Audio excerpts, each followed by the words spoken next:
Hello, and thank you for joining me. Today we're returning to Fallout 76, where we're going to spend a little over 1,000 scrip at the Purveyor because there is a 25% sale with the Purveyor today.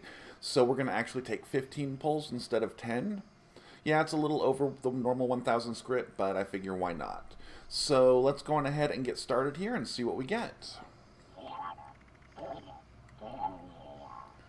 So for our first 3-star ranged legendary weapon today, we get a Juggernaut's 10mm pistol, with the last round in the magazine having 25% chance to deal double damage and breaks 50% slower. So the 10mm is pretty much one of the best pistols in the game, even though it's, one of the earliest weapons in the game. If you are a Guerrilla build, which is the fully automatic pistols, it's probably the best weapon in the game for you for the most part. The Juggernaut's is really not the best effect for it. The Juggernaut's effect is kind of the opposite of the Bloodied effect. It gives you extra damage as your health increases instead of decreases, up to a maximum of 25% at full health, but the problem is that it's a lot harder to stay at full health than you might think. Even just a few rads can knock you off of full health and off of that maximum 25%, and that maximum of 25% is really not that high, so you're not really losing a whole lot by trying to keep yourself at full health. I know that a lot of players prefer full health builds, but I do believe there are definitely better first stars for full health builds. The second effect, the last round in the magazine having 25% chance to deal double damage, that is one of the worst second effects in the game. I don't see why they even bothered to add it. It basically does nothing in most situations. The chance for that to happen is just way too low. Even if you're using this as a guerrilla weapon with fully automatic, with just a standard magazine of 12, you will go through those 12 pretty quickly, but even then, you're still only going to see that effect, statistically speaking, 1 out of every 48 shots if you empty the clip every time. I think a lot of players don't empty the clip every time just because it makes sense to, especially with a weapon like this with a low ammo capacity, to reload the weapon whenever there's a lull in the fighting so that you can have a full mag when you are ready to take on your next creature. So yeah, overall, that second effect is just worthless. The third effect, breaks 50% slower, that's an excellent effect on pretty much any weapon out there because I don't think anybody's really that thrilled with repairing their weapons. It's kind of a pain in the butt if you ask me, so having your weapons break 50% slower is definitely not a bad thing. It's not the best third star in my opinion, but it's definitely not a bad one. But overall, it's probably the best effect on this weapon, so this one's not terrible, but a bit of a dud. So let's go on ahead and move on to the next one here. Oh, they're loving the Juggernauts today. So we've got a Juggernaut's Bow here with 25% damage while aiming and 25% less VATS AP cost. So everything I said about the Juggernaut's effect on the 10mm applies here. The difference being, and I guess it's kind of not that much of a difference because you can suppress the 10mm, but with the bow, it's basically totally silent, so you're very easy to stay in stealth while using a weapon like this, which means you could potentially stay at full health a little bit easier than potentially with the 10mm. What I've found with the guerrilla builds is that they do tend to have a little bit more difficulty staying in stealth just because it takes more shots to take an enemy down, so each shot having a chance to reveal your position, that means that you are going to have a little bit more difficulty staying in stealth, but it's not night and day. Guerrilla and gunslinger builds can definitely successfully stay in stealth if they're built that way, and they're just going to fall out of it a little bit more frequently than riflemen or guerrillas, commandos, just because of the higher number of shots it typically takes to put an enemy down. You're not really going to run into that with the Juggernaut's Bow here so much. It has good base damage already, and being completely silent, you should be able to stay in stealth and keep yourself at 100% health, so the Juggernaut's effect may not be so bad on the bow, but it's still only 25%, and I think you could do better. The plus 25% damage while aiming, that's an excellent effect, especially if you're the type of player who prefers to aim down sights as opposed to using VATS or hip firing. That's not really my style, except for when I'm using heavy guns, but if that is your style, then that's just 25% free damage and nothing to complain about. The 25% less VATS AP cost, that's one of my favorite third stars, but it really does not synergize well with the second star on this weapon because you're either aiming it down the sights or, whatever you want to call it on the bow here, to get the plus 25% damage, or you're using it in VATS and getting 25% less VATS AP cost. Now, there is something to be said for a versatile weapon like that, but in my opinion, I think you'd be better off with a weapon that's more synergized towards your particular playstyle, and then if you want to change playstyles, change weapons. But, your mileage may vary and your preferences may vary, so that's just the way I prefer it. But overall, this one's not bad, it's not exciting. Let's go on ahead and move on to the next one. And here we've got a Suppressor's Auto Grenade Launcher with bashing damage increased by 50% and your VATS critical meter filling 15% faster.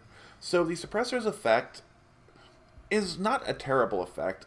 I just don't really see where there's that many situations in the game where you really need to reduce your target's damage output.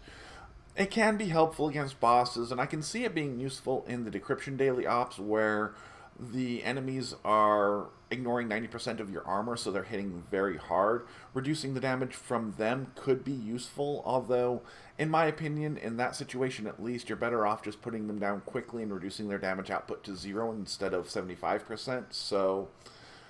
But, at the same time, it can be very difficult to stay alive in some of those, so, reducing the damage can help you stay alive to kill them. The bashing damage increased by 50% is another one of the worst second effects in the game in most situations. The bashing damage normally is just very, very low in this game. There's a perk that you can use to increase it, which does a little bit, and then this legendary effect does a little bit, and you might be able to get some sort of half-decent bashing damage by combining all of that, but overall, unless you're running a minigun with the Shredder mod, in which case the bashing damage increased by 50% is very, very good, in every other case, it's pretty much, at best, mediocre, and generally just bad. So, if it's not a minigun, bashing damage on it is just not the second star you want. The VATS critical meter filling 15% faster, that's another excellent effect, but this is actually a weapon that you could get some benefit from it on, but I don't know that it's the ideal weapon for it. You're really going to benefit most from a higher fire rate weapon with that, although, if you're trying to get some extra damage from your slower fire rate weapons, then that can help out. But the damage from the auto grenade launcher ideally should be putting most things down in 1 to 2 shots anyway without a crit, so, it's up to you if you even want to use the grenade launcher in VATS, because if you miss with any sort of a launcher weapon such as this, then your projectile has a tendency to just kind of go off into nothingness if you're using VATS, whereas if you miss when you're either hip firing or aiming down sights, then you'll still get the explosive damage from wherever it is that it actually hits. So, overall, I don't think this one's very good either. Let's go on ahead and try it again. And this one's not very good either. We've got an Exterminator's short ultrasite laser pistol with 25% faster fire rate and faster movement speed while aiming. So the ultrasite laser pistol is actually worse than the regular laser pistol or laser gun, however you want to look at that. It just does less damage, which is unlike the ultrasite Gatling laser versus the Gatling laser, where the ultrasite version is better, and you would expect that to be the case with the laser guns, but that is not the case, unfortunately. So, right now in the game, the laser weapons are very, very underpowered overall, except for perhaps the ultrasite Gatling laser, just because of its super high fire rate. But, as I understand it, in the upcoming patch in March, they're going to be correcting the way that energy damage is applied against energy resistance, which will be, in essence, a buff for all energy weapons. So, laser guns will definitely get a boost in that situation. Unfortunately, you're still not really going to want the ultrasite laser gun versus the regular laser gun, so that's a drawback. The Exterminator's effect is one of the worst of the Slayer's effects, just because there's not that many situations where you're really going to be hunting down Mirelurks and bugs. If you're still trying to grind out rep for Crater, you may be killing Mirelurks or a Mirelurk Queen or something for the raiders over at Ohio River Adventures every day, but is it really worth keeping a special weapon around just for that? In my opinion, no, but again, your mileage may vary. The second star, the 25% faster fire rate, that is one of the best second stars in the game for most weapons, especially any weapon that can be made fully automatic. And the laser guns, both the Ultrasite and regular version, can be made fully automatic. So that is probably the biggest redeeming factor on this weapon right here. The third star, faster movement speed while aiming, it does do what it says, but if you've already got the Speed Demon mutation, which I think that most high-level players will, then it's not doing anything for you, because once you've got that Speed Demon mutation, none of the other speed boosts in the game really help as far as I have seen. To the best of my knowledge, once you've got Speed Demon, you're moving as fast as you can in all situations. So, but even if you don't have the Speed Demon mutation, I don't think there's that many situations where most players are going to be running around the battlefield while holding the aim button. I think it's more of a take your position, aim, fire, release, aim, and move. So your mileage may vary, and if you're the type of player who really does like to run around the battlefield while holding down the aim button, please be sure to let me know in the comments. I would love to hear about that. But I don't think there's a lot of that going on. So anyway, this one's not particularly exciting. Let's go on ahead and move on to the next one. And here we've got a Mutant Short Radium Rifle with 25% faster fire rate and braking 50% slower. So the Mutant's effect is better than it used to be. It gives you plus 5% damage for each mutation up to a maximum of 5, which gives you a total of 25% bonus damage if you've got 5 mutations. And if you have more than 5, you still only get 25%. That's not terrible, and I think that most high-level players will probably have 5 mutations by the time you have Marsupial and Speed Demon and either Herbivore, Carnivore, and then another couple of mutations that suit your build. So you're not really losing anything. You're not really having to have any drawbacks or anything like that. You know, with the bloodied weapons, you have to run at low health. With Berserkers, you have to run with no armor. With Nocturnal, it only works at night, and so on. You're really not giving up anything if you've got those mutations for the Mutant's effect, but at the same time, the 25% bonus damage is not exactly stellar. It's not bad, but you could definitely do better. The 25% faster fire rate, again, that's one of the best second stars in the game for any weapon that can be made fully automatic, and the Radium Rifle can absolutely be made fully automatic. I would call it a second tier commando or rifleman weapon because its damage is noticeably lower than the Handmade or the Fixer. It might even be like a third tier rifleman weapon, but it's a second tier commando weapon. For riflemen, you know, you might find you like the Gauss rifle or the lever action as tier 1s or tier 2s, but anyway, that's kind of off point. The 25% faster fire rate on this weapon is very good, so that is not bad. And then the brakes 50% slower, again, it's great on any weapon. Not my favorite third star by any mean, but definitely nothing worth complaining about. So this one's a pretty mediocre weapon. It's on the high side of mediocre, though, because of the faster fire rate. So I might put this on my vendor for cheap to see if anybody is interested in it. But overall, it's not terribly exciting. So let's go on ahead and see what else we can get. And here we've got something interesting.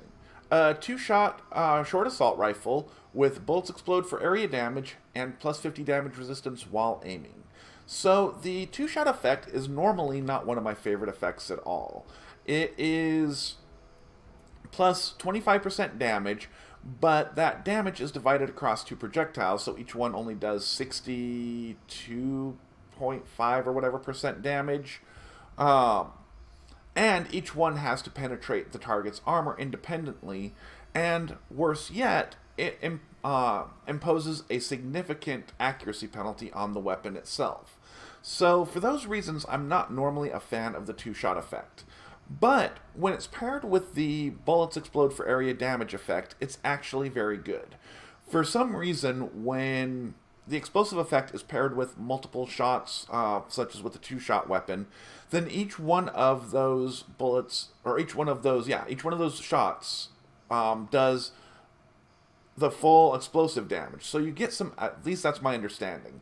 So that regardless, you get much more damage than you normally would off of either the two-shot effect or the bullets explode for area damage effect when the two are combined. So this is actually an interesting weapon. The plus 50 damage resistance while aiming, it's not my favorite third star by any means, but it's not terrible. If you're the type of player who likes to aim down sights, then getting some extra damage resistance just for doing so is not a bad thing by any means. I'm more of a VATS player, especially with a weapon like this, so it's not going to do a whole lot for me, but it's not terrible. So anyway, this one was pretty interesting. Let's go on ahead and move on to the next one. And here we've got a Ghoul Slayer's Auto Grenade Launcher with faster fire rate and 250 damage resistance while reloading. So the Ghoul Slayer's effect is another one of the Slayer's effects, and in my opinion, it is one of the worst ones as well. Mainly because there are just not that many situations where you really need a whole bunch of extra damage to take down a ghoul.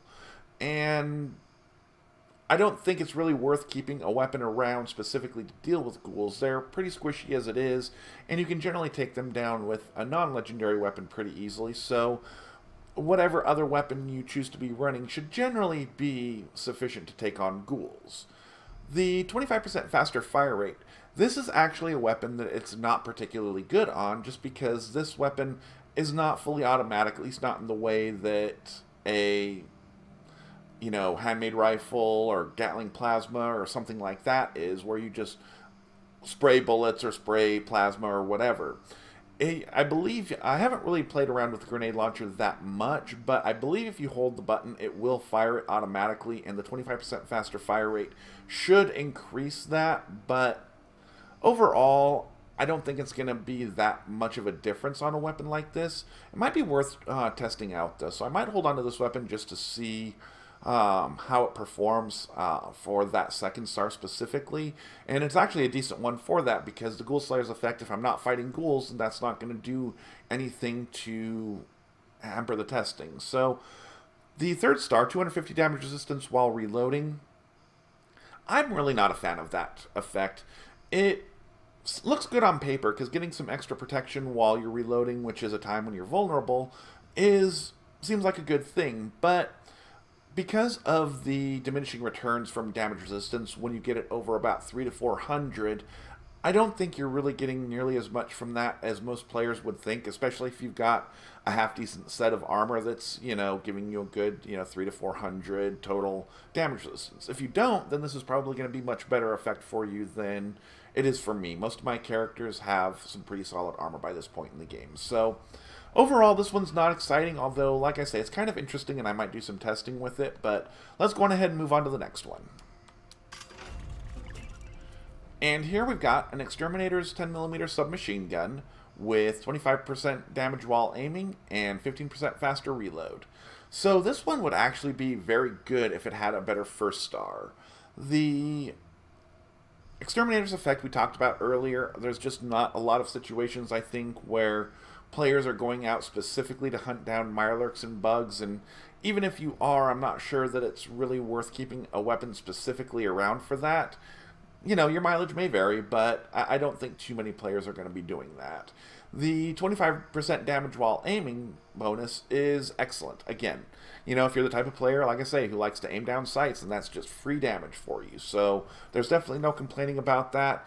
I would prefer a different effect on a weapon like this and have something like that on a heavy gun, but I know that there's a lot of players who do prefer to aim down sights for even things like the rifles and the submachine guns and such, so there's definitely nothing wrong with that. And then the 15% faster reload, that's great. It's just a straight up increase to your DPS in any situation where you're needing to reload to be able to continue killing things. So that really is one of my favorite third stars in almost any ranged weapon. So overall, not particularly exciting. The first star is basically what makes this one unexciting. If it had a better first star, this would be much better, but let's go on ahead and see what else we can get. Okay, here we've got a Nocturnal Broadsider with plus 50% limb damage, and your VATS critical meter filling 15% faster. So the Nocturnal effect is not nearly as bad as it used to be, just because it does not impose a damage penalty during the day, it just gives you no bonus during the day. So that makes it much better and potentially usable for the right player, especially the type of player who would remember to switch weapons based on in-game day and night. I'm not that type of player, but if you are, then the Nocturnal effect could be very potent for you. The Broadsider is probably not the type of weapon you really want that on. It's kind of a meme weapon. It's not the worst weapon in the game by any means. You can definitely take enemies down with it and that sort of thing, but I don't really see many players running around with the Broadsider, and there's a reason for that. It's just not the most efficient weapon in the game by any means, and it can be fun to, blast things with a Broadsider once in a while, but the fun kind of wears off, and you want something a little more efficient for most players. So, the plus 50 damage, plus 50% limb damage it's again not one of my favorite effects. I don't really see where it does all that much in most situations. If I want to cripple something, I'm going to be running the perks that make it easy to cripple something for whatever weapon I happen to be using. So I'm not really relying on that effect at all. And on a slow-firing weapon like this that hits hard, you really just want to put things down in one, maybe two shots. So plus 50% limb damage is not going to help you do that, so it's really not doing a whole lot on this weapon. The VATS critical meter filling 15% faster, that could be pretty good. If you're filling your critical meter faster, then you are definitely going to be able to use your crits more often and put things down in one shot more often just because of the extra damage from the crits. So that's not a bad thing, but overall probably the best effect on this weapon, so this one's pretty much a dud. Let's go on ahead and see what else we can get here. Alright, and looks like another dud here. We've got an Exterminator's short Ultrasite laser pistol with the last round in the magazine having 25% chance to deal double damage and breaking 15% or 50% slower. So we talked about the Ultrasite laser pistol, or laser gun really, before. We talked about the Exterminator's effect, where it's mostly not worth keeping a weapon around specifically for that. We talked about the last round in the magazine having 25% chance to deal double damage. It's basically like not having a second effect at all, in my opinion, and it's even worse here than it is on the 10mm that we saw it on earlier, just because this weapon has a higher ammo capacity, therefore you have to fire more shots before you see that 25% chance to do it once.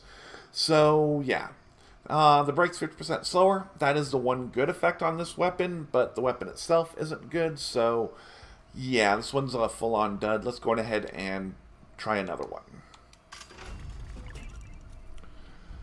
Okay, this one's a little bit better. We got a Furious short plasma pistol with the last round in the magazine having 25% chance to deal double damage and faster movement speed while aiming. So the plasma pistol is probably one of the weapons that will really benefit from the rebalancing of the energy damage versus energy resistance coming in the upcoming patch, and I suspect it will be one of the best run and gun weapons for pistols, or I guess it would be gunslinger, guerrilla, commando, or rifleman, as far as, non-stealth weapons, just because it's going to hit hard. The Furious effect is probably not the best effect for it, just because it hits hard, you're probably only going to have to spend a few shots at most to put most things down, but it's better than nothing. I mean, you're getting some extra damage, but the Furious effect would be much better on something like an Ultrasite Gatling laser that has just a super high fire rate and relatively low per shot damage, just because you have to basically put 10 shots on the enemy before you start seeing the full benefit from Furious. So yeah, it's definitely not the best first star. The second effect, the last round of the magazine having 25% chance to deal double damage, as always, I consider that like not having a second star at all, so we'll move on. The faster movement speed while aiming. once again, if you've got Speed Demon, it's not really doing a whole lot for you, but if you don't, it may be doing something if you're running around the battlefield while aiming a lot. So, overall, this one's pretty mediocre, and I'm kind of on the lower side of mediocre, but not the worst weapon I've ever pulled from Murmur, but let's go ahead and see what else we can get. And here we've got a Zealots short radium rifle with plus 50% limb damage and 25% less VATS AP cost. So, on the one hand, I consider the Zealot's effect to be somewhat not useful as far as the Slayer's effects go, because the Scorch themselves tend to be pretty squishy, and you don't really need a whole lot of extra damage to take them down, much like the Ghouls. But, on the other hand, the Zealot's effect also works on Scorch Beasts, including the Scorch Beast Queen, so getting plus 50% damage against them is significant and useful because they're not the squishiest creatures in the game. So anything that helps you put them down quicker is not a bad thing. The plus 50% limb damage, again, not my favorite second star at all. I believe if you really want to cripple something, you should be running the appropriate perk that lets you cripple the enemy's limbs, and it just gives you a flat percentage versus having to deal a certain amount of damage. Most weapons, by the time you deal enough damage to cripple a limb on at least your typical everyday farming type enemies, they're going to be dead. So it can be useful for like crippling the Scorch Beast Queen's wings so that she'll land or that sort of thing, but that's really the situation where I think you're better off with the perks. The 25% less VATS AP cost is one of the best third stars in the game, especially in my opinion where I'm a heavy VATS user. It just basically lets you keep running VATS longer so that you can get that extra damage from targeting the weak points and the VATS critical shots. So overall, this one is not exciting, pretty mediocre. I don't know that anyone would really be that interested in it, so it's probably just going to go back to Murmur, but yeah, let's go ahead and see what we get next. And here we've got a Gramans Harpoon gun with 25% faster fire rate and plus 250 damage resistance while reloading. So the Gramans effect is one that I'm really not a fan of. It gives you plus 12% damage for having your hunger meter full and plus 12% for having your thirst meter full for a maximum of plus 24% damage. That's really not that much. I mean, it's more or less in line with the Mutants and Juggernauts and such, and I don't think you'll really notice that 1% difference. But the problem is that no matter how diligent you are about keeping your hunger and thirst meters full, they are going to decrease, especially if you're running Speed Demon where they decrease faster. So you're going to be getting a lot less damage over time than you would be with something a little bit more reliable, in my opinion. The 25% faster fire rate, this is probably the type of weapon that is really not very good on, because this weapon cannot be modified to be fully automatic, so it's already mostly firing as quickly as you can pull the trigger. It may increase the fire speed on a weapon like this a little bit. I can do some testing with that to confirm, but overall I don't think it's really going to be doing a whole lot for you the way it does on a fully automatic weapon where it is just a straight increase of DPS. So definitely not the most exciting second star here. The 250 damage resistance while reloading, again, if you have the 300 to 400 damage resistance from your armor, then the benefit you're getting from that is very diminishing. So it's not the worst effect, but overall this weapon is not that exciting. So let's try it again. And here we've got an Exterminator short hunting rifle with plus 50% limb damage and 250 damage resistance while reloading. So we talked about the Exterminator's effect, we talked about limb damage, which is actually particularly bad on the hunting rifle because of its slow fire rate, and you really just want to be putting things down in one shot with the hunting rifle, not crippling the limbs. So it's especially bad here. The 250 damage resistance while reloading might be a little better on a weapon like this that has a very low ammo capacity and takes a while to reload, but at the same time this weapon is also a weapon that you can use in stealth, so I suspect that a lot of players are going to be doing that and are not really going to be getting a whole lot out of that 3rd star anyway. So this one is kind of a dud. Let's see what else we get. And here we've got an Instigating Short Gun with plus 50% limb damage and 90% reduced weight. So the Instigating effect does not, unfortunately, do what it says. It is not double damage that you see on the card, assuming that you have done anything to increase your damage, such as the perks for that weapon type, the Bloody Mess perk, any other chems or anything else that increases the damage. It's just double the base damage of the weapon. Now, on harder hitting weapons, that can still be very good, but on weapons that don't hit quite so hard, it loses a lot. And I don't think that the Gamma Gun is really one of the best weapons for it. On the upside, because the Gamma Gun does fire fully automatic, even though it's a gunslinger weapon, you will sometimes have a situation where the instigating effect will trigger for the first several shots that hit the target. But that's basically just lag and not something that I would count on. So overall, I think if you wanted to run a Gamma Gun, you could find a much better 1st star for that. The plus 50% limb damage, again, you really just want to take your enemies down, not cripple them typically. And, if you do want to cripple them, then I think you're better off running the perks that do that for you. So I'm not going to beat that dead horse. The 90% reduced weight, that is a solid effect because it lets you keep a weapon around without it taking up a ton of space in your inventory, and lets you keep a more situational weapon around for those situations without it being a major drawback. This isn't really one of those situational weapons, but the Gamma Gun is one of the better weapons for the 90% reduced weight, just because there are not a ton of mods that can be put on it, so it keeps that low weight pretty well, even when you do mod it out. And it's important to keep in mind that when you modify a weapon with the 90% reduced weight 3rd star, the mods that you add to the weapon do not benefit from that 90% reduced weight. So overall, how much benefit you get from it really depends on the weapon itself and how you like to mod it out. But overall, this one's not terribly exciting. Let's go ahead and try another one.